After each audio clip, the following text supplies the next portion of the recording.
going into the way we can stay hydrated. So one good thing is always keep a water bottle around you and with you that you can carry around from work, in the car, on the bus, train, in your backpack.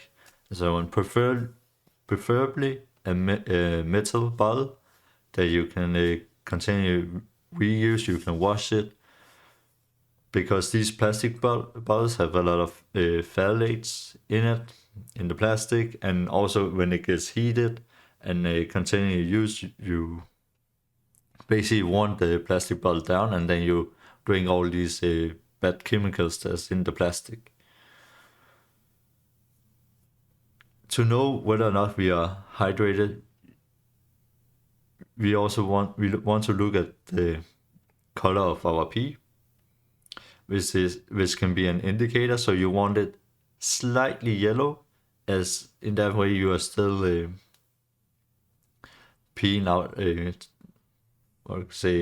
waste from your body, and this waste can be from your muscle. If you've done a workout, you feel sore, so all the waste that have built up in your muscle will be transported out. So it's also important to drink water for the hydration, but you want to keep it slightly yellow, because if it's clear all the time, then you peeing out all your vitamins and minerals.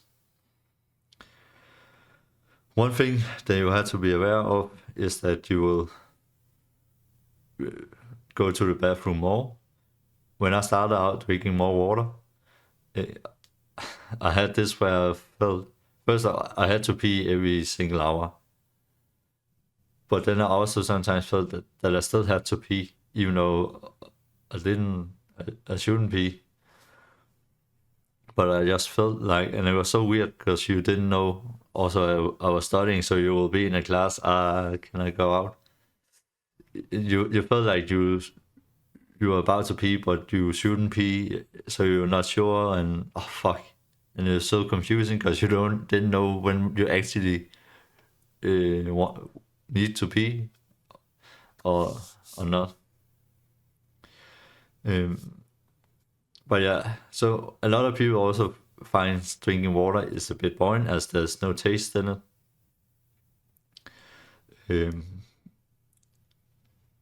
But what you actually also end up happening is that, for example, from fruit, vegetables, and meat, that you can also get water from these sources, as it contains water, and you can, for example, see it from the meat, from the vegetables, that the reason why especially the vegetables shrinks is because it's evaporating a lot of water from it, and you will also be able to see it in the pan, for example.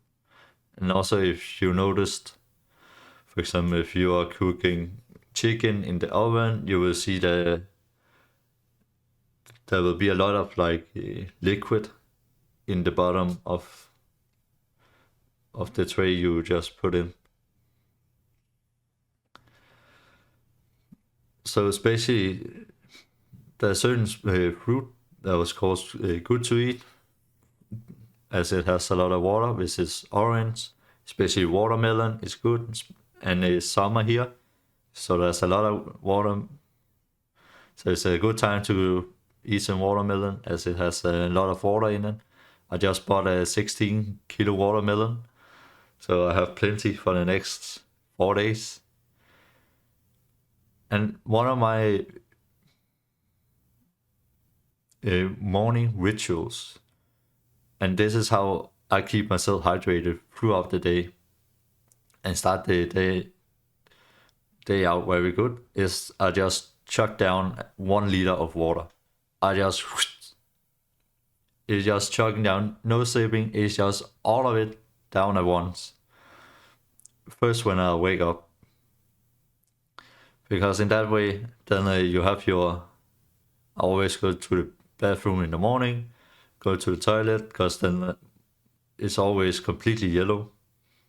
But after I took down 1 liter, and then I carry on with my workout and all that, but then is slightly yellow for the rest of the day, and then I just sip some water throughout the day. And that helps a lot for me to keep me hydrated. And I also live in an environment where it's not that hot here in Denmark for most of the year. So 8 years, 8 months of the year is just winter, where 4 years is potentially summer and warm. Of course, the warmer it is, the more water you have to drink. The colder it is, you can get away by drinking less water. But it also depends on what you do, and so on and so forth. Then there also is a tricky one, because you also have a sodium balance in your body. And if you increase the sodium in your body, then you also feel more thirsty. You want to drink more water. But it's only to actually balance it out. And you can also feel more thirsty if you are lacking salt. But why I bring sodium, aka salt, up is that, for example, when it's summer, when it's warm, are you fasting, intermittent fasting, then drinking a glass of salt water, where you take normal water and then you put down some salt in it. It can help you maintain your hydration throughout the day, as the salt is binding the water in your body and help to hold on to it. Of course, you don't want to take that much, max like a teaspoon. And of course, if you still feel thirsty afterwards, and how much water you actually should drink for the amount of salt is, it depends on how much salt you take. The more salt you take, the more water you need to take as the right balance. But you can kind of fill it out as if you take too much salt, you will feel way more thirsty. So you have to just drink some more water to balance it out.